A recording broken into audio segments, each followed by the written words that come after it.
izinto ezithuma sivuka sizotesta ukuthi ukukholwa kwakho kusegciniwe yini.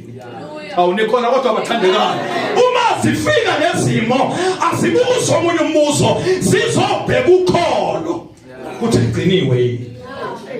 Masifika isitha sifike sonyama zesinhliziyo la kuphehlwa khona ukukholwa. No wonder mawufunda the Gospel of John chapter 14 verse 1, inhliziyo yenu ingakhathazeki. Ebesithi lombhali kodwa kholwani, uzothi amafutha okuhamba lendlela ukholo.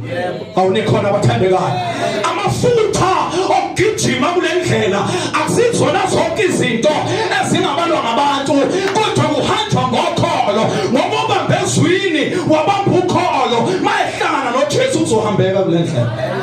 Because lento yokholo ekufohlisa amahlathi.